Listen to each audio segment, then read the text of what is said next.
Cuando Edwin C. Barnes descendió de aquel tren de carga en Orange, New Jersey, hace más de 50 años, su apariencia podría haber sido la de un vagabundo, pero sus ideas eran dignas de un rey.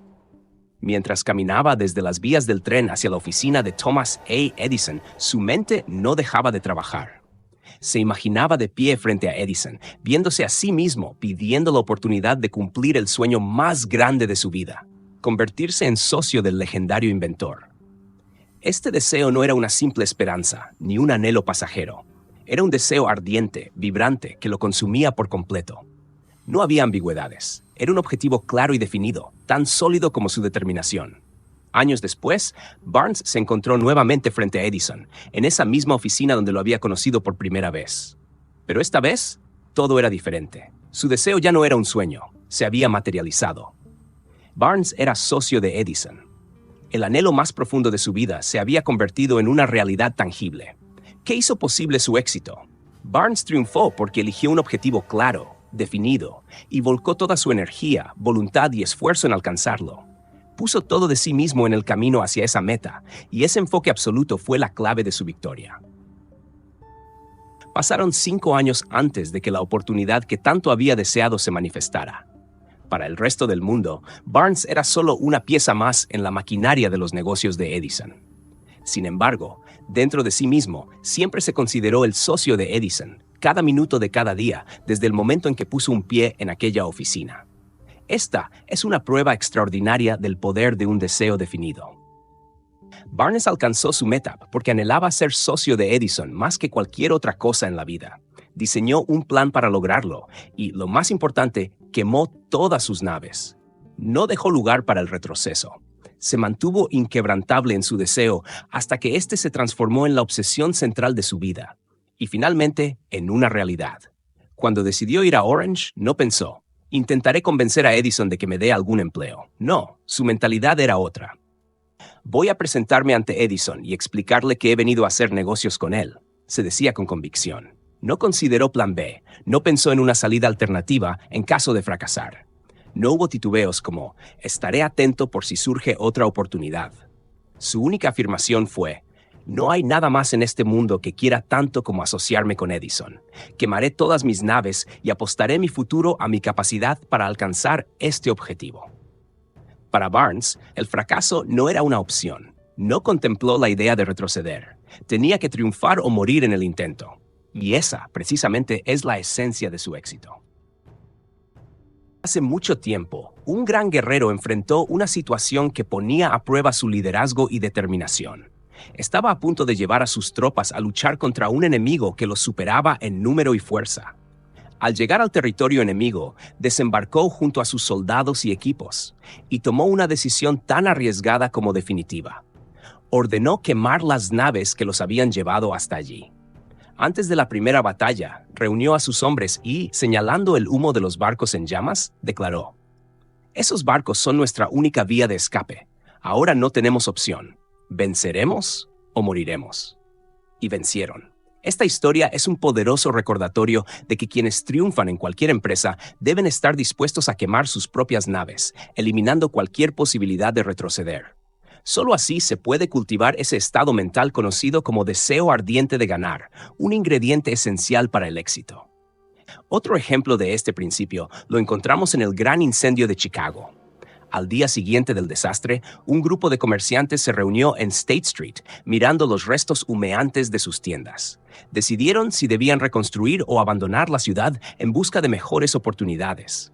Todos, excepto uno, optaron por irse. Sin embargo, un comerciante se quedó frente a las ruinas de su negocio y con determinación proclamó: caballeros, en este mismo lugar construiré la tienda más grande del mundo. No importa cuántas veces se queme. Ese comerciante era Marshall Field. Hoy su tienda sigue siendo un monumento al poder del deseo ardiente y la perseverancia. Mientras sus colegas eligieron el camino fácil y abandonaron Chicago, él se mantuvo firme, decidido a convertir la adversidad en oportunidad. Esa diferencia de mentalidad es la misma que separa a quienes triunfan de quienes fracasan. Todos desean el éxito, pero desearlo no es suficiente para alcanzarlo. La clave está en transformar ese deseo en una obsesión. en planificar con precisión los pasos necesarios para lograrlo y en ejecutar esos planes con una determinación inquebrantable. Es esta combinación de deseo, estrategia y perseverancia lo que, al final, atrae la riqueza y el éxito. El método para transformar el deseo de riqueza en su equivalente monetario se basa en 6 pasos prácticos y muy específicos. Son los siguientes. Primero, define con exactitud la cantidad de dinero que deseas. No basta con decir, quiero mucho dinero. Sé preciso con la cifra. Más adelante descubrirás la razón psicológica detrás de esta claridad. Segundo, determina exactamente qué estás dispuesto a dar a cambio de ese dinero. Recuerda, nada se obtiene sin ofrecer algo a cambio. Tercero, fija un plazo definido para alcanzar esa cantidad. Ponle una fecha límite a tu meta. Cuarto, diseña un plan claro y detallado para conseguir el dinero y comienza de inmediato a ejecutarlo. No importa si no te sientes completamente preparado, lo esencial es empezar. Quinto, escribe una declaración precisa en la que incluyas la cantidad exacta que deseas, el plazo para lograrlo, lo que darás a cambio y el plan detallado para alcanzarlo. Sexto, lee esa declaración en voz alta 2 veces al día, una por la mañana al levantarte y otra por la noche antes de acostarte. Mientras lees, visualízate ya en posesión del dinero. Siente cómo sería tenerlo y actúa como si ya fuera una realidad. Seguir estos pasos no es opcional, cada uno cumple una función vital en el proceso, pero presta especial atención al sexto paso. Quizás te parezca difícil verte en posesión del dinero antes de tenerlo físicamente, pero aquí es donde entra en juego el deseo ardiente. Si tu deseo de riqueza es tan intenso que se convierte en una obsesión, no te resultará complicado convencerte de que es posible lograrlo. El truco está en desearlo con tal determinación que no quede espacio para la duda. Creer que tendrás ese dinero es el primer paso para convertirlo en una realidad. Para quienes no están familiarizados con los principios fundamentales de la mente humana, estas instrucciones podrían parecer poco prácticas o incluso fantasiosas. Sin embargo, hay algo que vale la pena considerar. Estos 6 pasos no son fruto de una teoría vacía. Fueron revelados por Andrew Carnegie, quien comenzó como un simple obrero en una siderúrgica y a pesar de sus modestos orígenes, aplicó estos principios hasta acumular una fortuna que superó los $100 millones. Si eso no basta para convencerte, quizá te interese saber que estos mismos pasos fueron estudiados y aprobados por el gran Thomas Edison. Edison, conocido no solo por su genio inventivo, sino también por su pragmatismo, los consideró esenciales no solo para acumular dinero, sino para alcanzar cualquier meta significativa en la vida. Lo mejor de todo es que estos pasos no requieren arduas jornadas de trabajo, sacrificios desmedidos, ni actos que te hagan parecer ingenuo o ridículo. No necesitas una educación formal para aplicarlos. Lo único que exigen es imaginación, la capacidad de visualizar y comprender que la acumulación de riqueza no es cuestión de suerte, azar o destino. Piensa en esto. Todas las personas que han acumulado grandes fortunas primero soñaron con ello, lo desearon con intensidad, lo anhelaron, lo planificaron y luego lo materializaron. Si llegaste hasta aquí, ya sabes que nunca podrás obtener grandes riquezas si no logras convertirte en una encarnación viva de ese deseo ardiente por alcanzarlas. Necesitas creer, con cada fibra de tu ser, que el dinero será tuyo. Solo entonces podrás atraerlo hacia ti y transformar el sueño en realidad. A quienes estamos en esta carrera hacia la riqueza, nos debería entusiasmar saber que vivimos en un mundo en constante cambio. Un mundo que exige nuevas ideas, maneras innovadoras de hacer las cosas, líderes audaces, inventos revolucionarios, métodos modernos de enseñanza y venta, nuevos audiolibros, literatura fresca, programas de televisión originales y conceptos innovadores para el cine.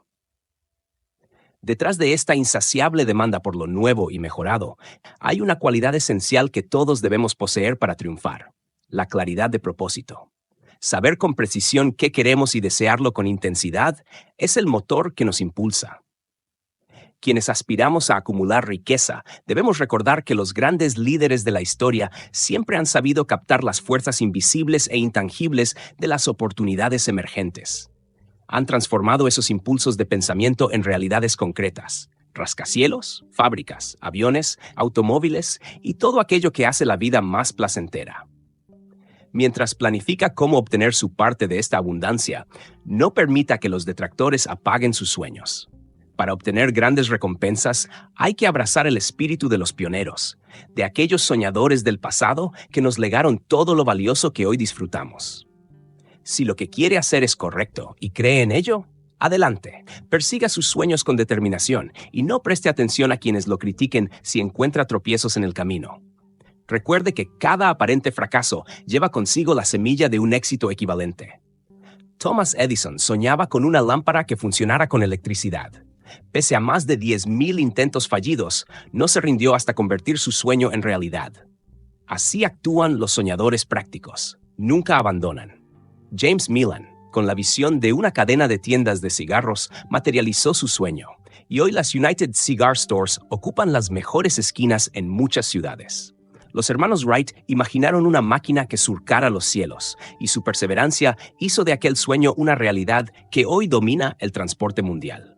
Marconi, por su parte, soñaba con dominar las fuerzas invisibles del éter para transmitir mensajes sin cables. Aunque inicialmente lo tildaron de loco y fue sometido a pruebas psiquiátricas, hoy su visión se refleja en cada radio y televisión del planeta. A los soñadores actuales, por fortuna, les va mejor. El mundo de hoy está lleno de oportunidades que los visionarios del pasado jamás imaginaron. ¿Qué espera para perseguir las suyas? Un deseo ardiente de ser y de hacer es el punto de partida para cualquier soñador decidido a alcanzar algo grande. Los sueños no nacen de la indiferencia, la pereza ni la falta de ambición. Recuerde que quienes logran el éxito suelen comenzar desde la adversidad, enfrentando desafíos inimaginables antes de alcanzar la cima. Paradójicamente, esos momentos de crisis, de prueba y sufrimiento son los que despiertan en muchos su otro yo, esa versión más fuerte y determinada que no sabían que tenían. John Bunyan, por ejemplo, escribió El progreso del peregrino, una de las joyas de la literatura inglesa, mientras estaba confinado en prisión, castigado por sus creencias religiosas. O. Henry descubrió el talento dormido dentro de sí tras caer en desgracia y ser encarcelado en Columbus, Ohio. En medio de la adversidad, conoció a su otro yo y, gracias a su imaginación, pasó de ser visto como un criminal a ser reconocido como un brillante escritor. Charles Dickens, quien empezó pegando etiquetas en latas de betún, encontró inspiración en la tragedia de su primer amor.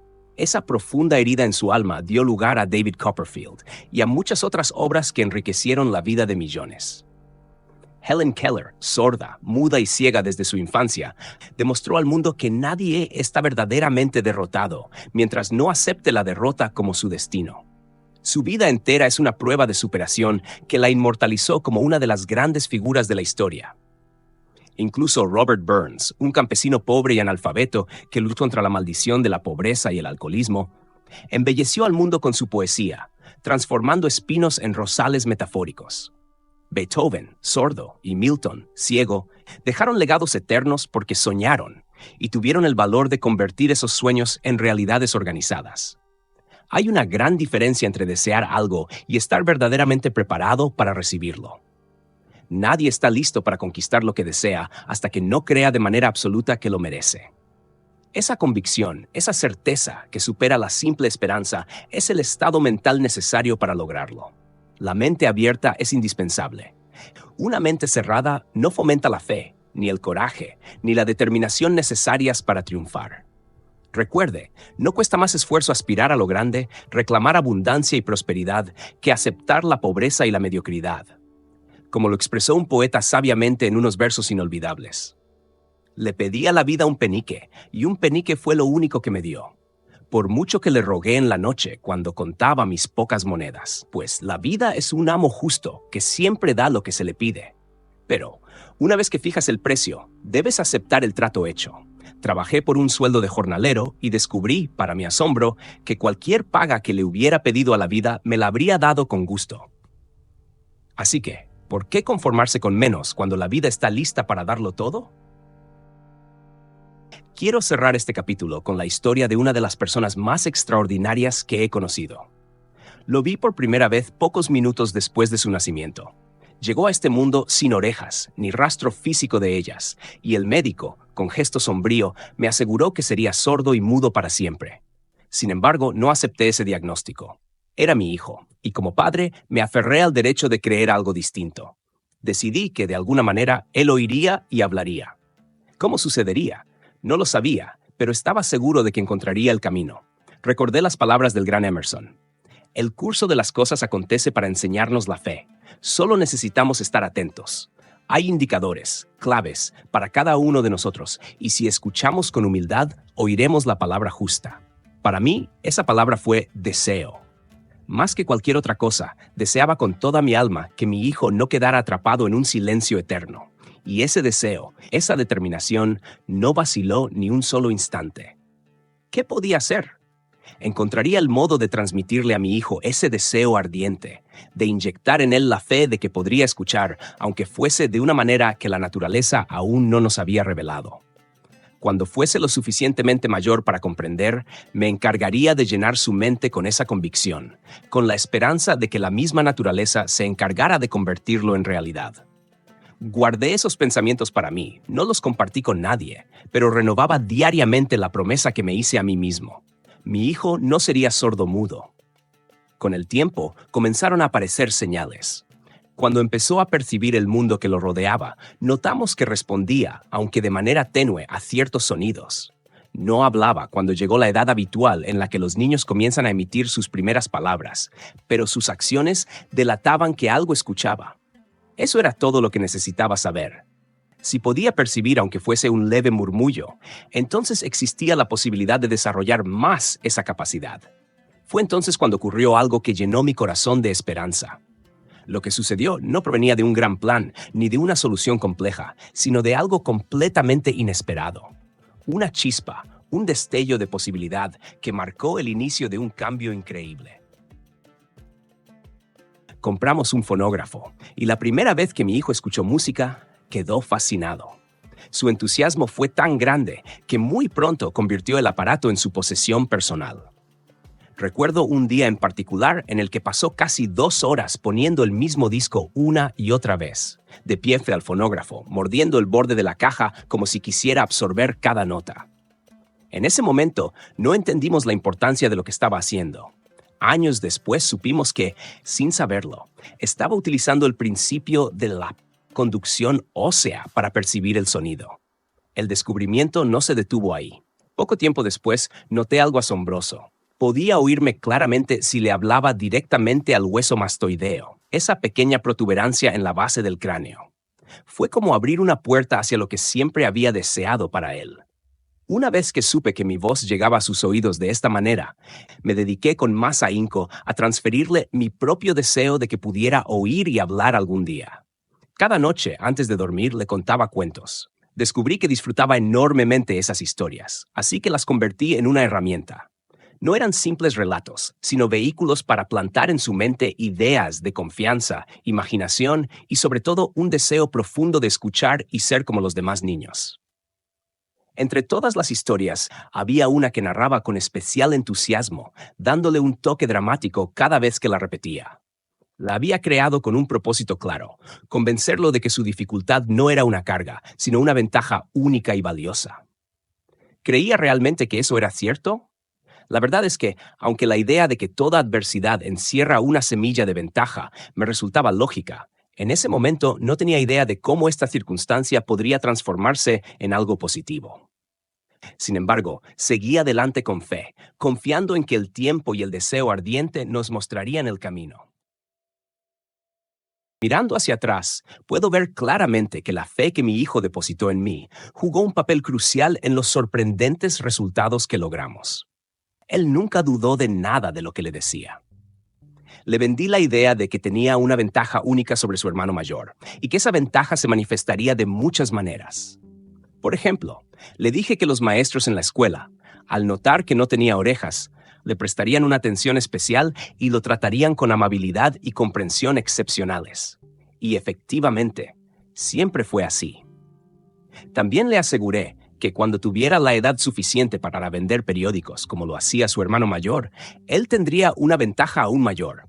Las personas, le dije, pagarían más por sus periódicos porque reconocerían en él a un niño brillante y emprendedor, alguien que sobresalía pese a sus desafíos físicos.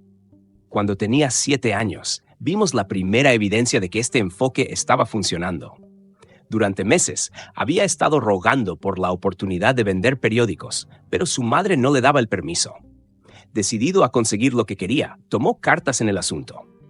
Una tarde, mientras estaba en casa con los sirvientes, se escapó por la ventana de la cocina y decidió empezar su negocio. Con audacia, le pidió prestados 6 centavos al zapatero del barrio, compró periódicos, los vendió, reinvirtió las ganancias y repitió la operación hasta el anochecer. Al final del día, después de devolverle el dinero prestado a su banquero, obtuvo una ganancia de 42 centavos. Cuando volvimos a casa esa noche, lo encontramos profundamente dormido en su cama, con el puño cerrado alrededor de las monedas. Su madre, al abrirle la mano y ver las monedas, rompió en llanto. Me sorprendió su reacción. Llorar ante la primera victoria de nuestro hijo me parecía fuera de lugar. Yo, en cambio, reí con ganas. Supe en ese momento que mi esfuerzo por inculcarle confianza en sí mismo había dado frutos.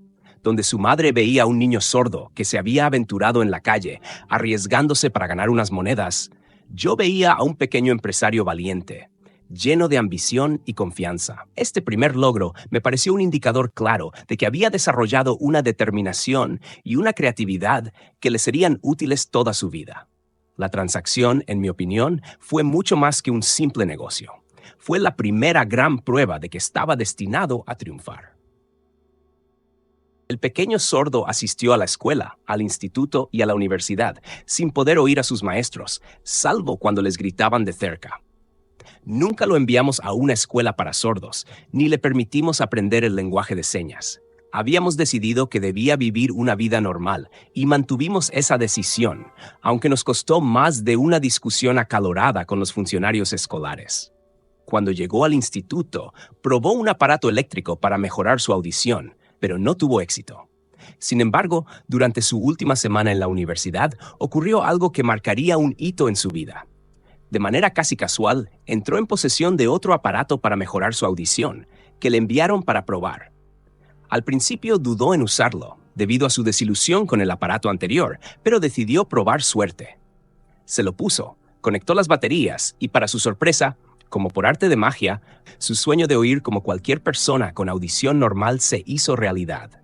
Por primera vez en su vida, pudo escuchar con claridad. Estaba tan emocionado con el mundo nuevo que ahora podía percibir a través de ese dispositivo, que corrió al teléfono, llamó a su madre y escuchó su voz con total perfección. Al día siguiente en clase, oyó las voces de sus profesores con una claridad que nunca antes había experimentado. Finalmente, podía conversar con las personas sin necesidad de que le hablasen a gritos. En ese momento, mi hijo había entrado en un mundo completamente nuevo. El deseo que había alimentado durante años comenzó a dar frutos, pero la victoria aún no estaba completa. Ahora, mi hijo debía encontrar una manera de convertir esa desventaja en una ventaja aún mayor. Sin darse cuenta completamente de la magnitud de lo que acababa de lograr, pero completamente emocionado por el descubrimiento de ese nuevo mundo de sonidos, escribió una carta llena de entusiasmo al fabricante del audífono, contándole su experiencia. Algo en su carta captó la atención de la compañía, que lo invitó a Nueva York. Al llegar, lo llevaron a visitar la fábrica, y mientras conversaba con el ingeniero jefe sobre su mundo recién descubierto, algo en su interior, una corazonada, una idea, una inspiración, como se quiera llamar, brilló en su mente. Fue el destello de ese pensamiento que transformó su dificultad en una ventaja que con el tiempo le traería no solo dinero, sino también una gran felicidad. La idea principal que surgió fue esta. Pensó que podría ser de gran ayuda para los millones de sordos que vivían sin el beneficio de audífonos, si encontraba la manera de contarles la historia de su propio descubrimiento del mundo del sonido. Durante un mes entero se dedicó a investigar intensamente.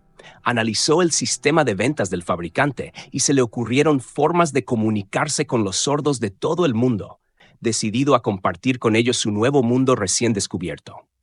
Tras este trabajo, redactó un plan bienal basado en sus investigaciones y lo presentó a la compañía. No pasó mucho tiempo antes de que lo contrataran para llevar a cabo su ambición. Nunca imaginó, al comenzar su trabajo, que estaría destinado a llevar esperanza y alivio a miles de personas sordas que, sin su ayuda, habrían permanecido condenadas a vivir en silencio. No tengo duda de que Blair habría permanecido sordo-mudo toda su vida si su madre y yo no hubiésemos sido capaces de formar su mente de la manera en que lo hicimos. Cuando sembré en su corazón el deseo de oír, hablar y vivir como cualquier otra persona, alguna extraña influencia hizo que la naturaleza tendiera un puente entre su cerebro y el mundo exterior. El deseo ardiente tiene formas misteriosas de convertirse en algo tangible. Blair deseaba una audición normal, y ahora la tiene. Nació con una limitación que, con menos determinación, habría llevado a alguien más a la desesperación, con un puñado de lápices en una mano y una lata vacía en la otra. La pequeña mentira piadosa que sembré en su mente, haciéndole creer que su defecto se convertiría en una gran ventaja que podría aprovechar, se demostró completamente cierta. No hay nada, correcto o incorrecto, que la confianza, combinada con un deseo ardiente, no pueda hacer realidad. Y lo mejor de todo es que estas cualidades están al alcance de todos. Un breve párrafo en un despacho de noticias sobre Madame Schumann-Heink revela la clave del increíble éxito de esta mujer como cantante. Lo cito porque contiene la clave esencial: el deseo. Al principio de su carrera, Madame Schumann-Heink acudió al director de la Ópera de Viena para que le hiciera una prueba de voz. Pero él ni siquiera la escuchó. Tras examinarla brevemente, una joven desgarbada y mal vestida exclamó sin mucha amabilidad: «Con esa cara y sin ninguna personalidad, ¿cómo espera tener éxito en la ópera? Señorita, olvídese de eso. Cómprese una máquina de coser y póngase a trabajar. Nunca podrá ser cantante. Nunca es demasiado tiempo». El director de la Ópera de Viena sabía mucho sobre técnica vocal, pero sabía muy poco sobre el poder del deseo cuando éste se convierte en una obsesión. Si hubiera entendido mejor ese poder, nunca habría condenado tan rápidamente un talento sin darle una oportunidad. Hace algunos años, uno de mis socios enfermó gravemente. Su estado empeoró rápidamente y lo llevaron al hospital para una operación. El médico me dijo que las posibilidades de que sobreviviera eran casi nulas. Pero esa era la opinión del médico, no la del paciente. Poco antes de entrar al quirófano, me susurró con voz débil: «No se preocupe, jefe, en pocos días estaré fuera de aquí». Una enfermera me miró con tristeza. Sin embargo, el paciente se recuperó completamente. Después de todo, el médico me confesó: lo que lo salvó fue su deseo de vivir. Si no hubiera rechazado la idea de la muerte, nunca habría superado este trance. Creo profundamente en el poder del deseo respaldado por la fe, porque lo he visto elevar a hombres desde comienzos humildes hasta posiciones de poder y riqueza. Lo he visto también desafiar la muerte, ser el motor de la rehabilitación tras innumerables fracasos, y he sido testigo de cómo permitió que mi propio hijo tuviera una vida normal, exitosa y llena de felicidad, a pesar de haber nacido sin orejas. ¿Cómo dominar y usar el poder del deseo? Este tema queda claro en este capítulo y en los siguientes del audiolibro. A través de un principio misterioso y poderoso de química mental que la naturaleza nunca ha revelado, el impulso del deseo ardiente lleva consigo ese algo que no reconoce la palabra imposible ni acepta el fracaso como una realidad. No hay limitaciones para la mente excepto las que aceptamos. La pobreza y la riqueza son vástagos del pensamiento.